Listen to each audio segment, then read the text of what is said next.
Hello, welcome back to my channel. My name is Mildly Gothic. If you're new here, what I like to do is a variety of artsy things. And today is probably going to be the oddest video I've posted in a while because it's going to be kind of a hodgepodge vlog-ish after the fact of what I've already done. So I already have two videos up on how I made the top and bottom to my Faye Valentine costume that I wore for Halloween. Images here. My boyfriend was Spike and I made Domino Ein. So I have some clips and I'll talk about how I made Domino's costume. I don't have much footage because my boyfriend's jacket had to be made the day before our party, so I was more focused on getting it done than I was filming it. But I do have some clips. Originally, he was supposed to do most of the work and I was just supposed to help him. However, with how timing and everything worked, I went on a trip for a week, so I ended up doing a lot of it. He was trying to get the house ready for hosting, and I ended up doing it. It's totally fine, but that means I don't have a lot of footage of how I did it during it, but I do have some comments and critiques that I will make of it now that it's completed to kind of share just some thoughts of how I would approach it again in the future. And then, of course, just the pictures of the final product. So this is going to be a weird one, but thank you so much for sticking around, hopefully all the way through it. It's been very nice to have you in my little corner of the internet, and I hope you enjoy this video and we'll come back sometime soon. So, my approach to this is I caved and bought Domino this adorable, stupid little thing that says Mommy's Little Monster. And just like I did with the shorts, I'm gonna use this as my pattern. I'm gonna try to be very simple about this and literally, I'm gonna lay it out. We're gonna bring this fabric over and hopefully it's wide enough this way, and if not, that's fine. I have about a half yard of this fabric, and I am planning to do a hood as well. This is also a little too big for him, so I'm gonna basically try to make it a little smaller, and I'm gonna open up this chest area so you can see the natural white of his chest to be Ein's white chest instead of worrying about adding extra coloring of fabric and all of that. So basically I'm just making a trench coat for the dog with a hood is what it feels like. So anyways. So I started the dog's costume by making sure I had what I'm using as my pattern centered enough in the fabric that I would be able to overlap it in the center. And once I felt like I had that, it was time to figure out how to actually map out the pattern. So that involved laying it out and then trying to figure out where those seams would be for the armholes and also the bottom of the sweater. I decided to just make this out of one piece instead of two as the piece actually is. There's a chest panel and then the full back panel. I just thought it was going to be easier. I wasn't really concerned with trying to make it something that he put over his head. I was going to make it something he stepped into. I very quickly realized that the smarter way to do this was to lay it along a fold and then deal with the seams that way.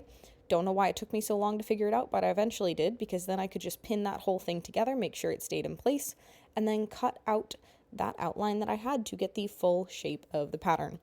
Sometimes your first idea is not always your best idea. Definitely always be sure you can take those second chances.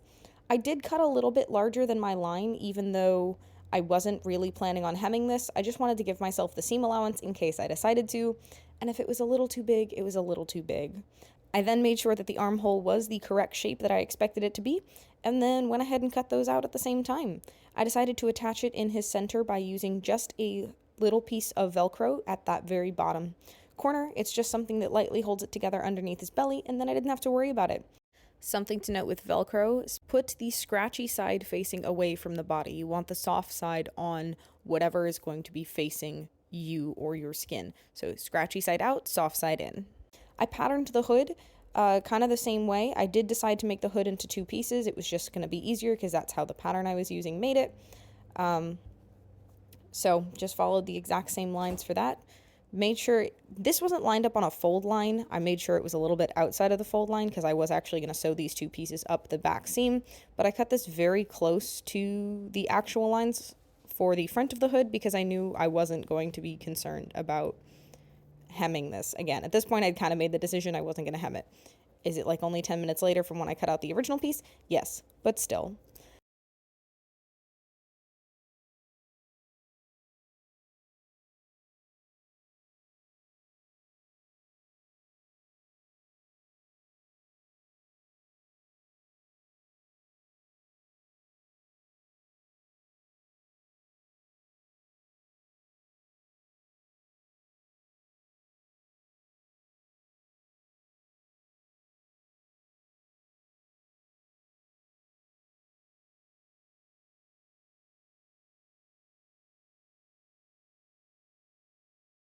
So, what didn't get filmed? Well, I didn't film me pinning the two sides of the hood together and then hemming those up. I did use blue thread. It's what was left in the machine from working on Jacob's jacket. And then I did pin and hem that. I did pin and sew that all the way across. If you'll notice, none of this is hemmed. That's also one of his favorite toys right now. It's completely eviscerated. But none of this is hemmed. It's, again, for the dog. So there's the Velcro sewed on. There's the scratchy side. That goes out. And then there's the soft side that went in. And so how I did the ears. So the ears were actually surprisingly easy. These are gross because these are hand stitched. So I cut 2 triangles of fabric out.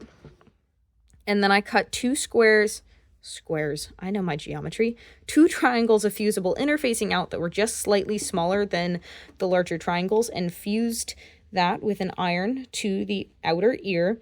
That served 2 purposes. One, to be the colored inner ear for the piece, and then also to actually give this some structure, because these don't actually want to stand up as much without the fusible interfacing. I then did a tri-fold. Basically, I folded the 2 corners in and folded the bottom in as well to get the ears to stand upright, and then just hand stitched those into the base with the thread that I had that closest matched that color, which it doesn't match, but it's, again, a costume for the dog. And I'll put a picture on screen. He hated it. Oh my God. He's fine with jackets. He hates anything with a hood. So I knew he would hate it, but he was a good sport and at least tolerated it for a few pictures.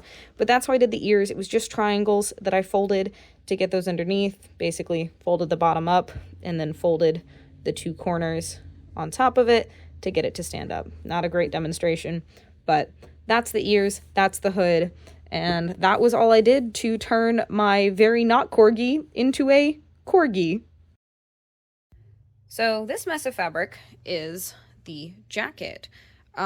It's really hard to show and also not really accurate to put it on my dress form because it's not for me.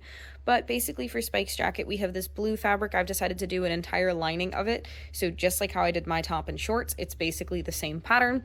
One's just for the inside and done so that the inside will have no seams. The other one is going to have the nice pretty so for the outside. This is actually a really nice shiny fabric. And I've got this weird front lapel piece. I'm not entirely sure if this is going to be super accurate, but we're here. And I will get my boyfriend to wear it and model it so I can talk about it a little bit more when it is all done. Something I've forgotten to mention until now is my idiocy when pinning and sewing these patterns together. So not only is it important to pay attention to the right sides of your fabric, it is important to pay attention to the right sides of your pattern. Because I was basically sewing a lining and a jacket of the same pattern, what I forgot is they needed to be mirror images of each other. So when I pinned the right sides together, they actually matched up because the 2 lapels of this jacket are uneven. They are not identical. Therefore, the order of those 2 front pieces absolutely matters. And the first time I sewed the lining together, I sewed it correctly for if the lining was going to be the outside of the jacket. But it was not. It was going to be the inside of the jacket, and so I had to seam rip out those front panels and then re-stitch them before actually sewing the whole jacket pattern together. So learn from my lessons. Definitely pay attention to which side is going to actually be facing out of the project, regardless if it is the lining or the outside of the jacket. You'll save yourself some time and headache. You can't always get it right, but it's best to try. Learn from my mistakes. Do what I say, not what I do. Okay, so I'm going to try to talk about the jacket. Obviously, it's on my dress form, which is a feminine dress form, not a masculine dress form. It's just going to have to do. It's also not entirely the right size. That's also going to have to do. So the way that this is supposed to close, there's 2 buttons right here connected to these 2 straps that close the front right there, and then this straights. Problem number 1, this was patterned off of the way his original jacket worked, which was an asymmetrical, basically off-center kind of zipper, which is kind of where we were able to get a lot of this shape from. But I forgot to change this pattern piece before I cut it out for some reason. So the way we solved that for the event and the party was we just tucked that underneath. Now, ideally, to actually finish this costume, and I do want to do it, I want to basically top stitch down from where this is supposed to be all the way down, and it also needs a button right here underneath this strap, so you wouldn't be able to see it because it'd be on the right side, but it needs a button right here to actually hold this together. Otherwise, when he was wearing it, it kind of like weirdly bunched and stuff, and that just didn't look good. So it needs a button to hold it there, but this part actually worked super good. It's a little bit over dramatized, and I don't know if the proportions are exactly right, but also it's an anime, so like, I think it's fine. I'm in love with the colors we got. I think the colors work really nice. I think this jacket, this color, oh my god. I think this fabric looks really nice for a suit jacket. Problem number 2, we never got around to trimming any of the ends off of this thing. They're just kind of all over the place. So the other thing is this jacket ended up being a little big for him, but that is kind of because we cut, so he cut the pattern pieces out with a very large seam allowance because originally I was trying to help him create this. I ended up creating it, which is totally fine, but I have a very tight seam allowance a lot of the time. He left a very large one. I don't think I accounted for that quite right when I actually went to go use the fabric pieces that he had cut out. That's on me, so, you know, it is what it is. He's very happy with it. He'll tell me time and time again that it's perfect and nothing's wrong with it, but I'm a perfectionist. Other thing I should have done, I should have changed my bobbin thread. So this was the top, this was the inside. If I had changed my bobbin thread to this color, you notice how you can barely see the stitches here? That's because I used the right color. Should have used that for my bobbin thread here, and then you wouldn't have been able to see that as much. That bothered me a little bit. Again, it's probably fine, but it bothers me. So arguably overall, things I'm really proud of. This collar, one, didn't actually have a collar, so this lapel, but this whole situation, figuring out this geometry and it kind of being weird and getting this to sit where it's supposed to be, super proud of that. Also, shoulder seams. Just like mine with a princess seam, having never done it before, I'd never done a shoulder seam before. So actually doing a shoulder seam and getting it to where there's no weird bunching or anything and it actually sits and fits on his shoulders well, I was so happy. There's also no center back seam because I discovered looking at jackets for this, men's dress jackets tend to have a seam right here. So this is kind of what seems to be the princess seam for men, where there's basically a full side seam and then one right behind the arm, and there's that little panel that is often angled that kind of helps create that taper in the back that you often associate with men's clothing. So a lot of his jackets didn't have a center back seam, they had those kind of tapered side seams. So that was an interesting discovery. But otherwise, this jacket was done very similar to my Faye, where the lining and the outside are essentially the exact same pattern.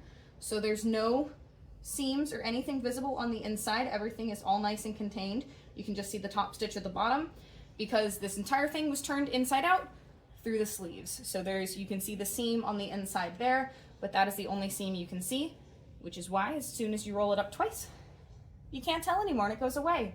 So I think I did a really good job for never having done it. Wow, I can't speak English today. I'm really happy with how this turned out for having never done a jacket before. This was another case of using existing clothes as a pattern and then just kind of trial and error. My takeaway from everything related to this Cowboy Bebop costume set is believe in yourself, even if you've never done something before. It doesn't matter if it's scary, do it. You're gonna learn something. That's been my constant approach with crafting. Everything is just an opportunity to learn something new. And so what if you make mistakes? That just means version 2 is gonna be that much better. So anyways, we'll end with some pictures of what the full costume looks like. But yeah, thank you guys so much for watching, and I'll see you in the next one.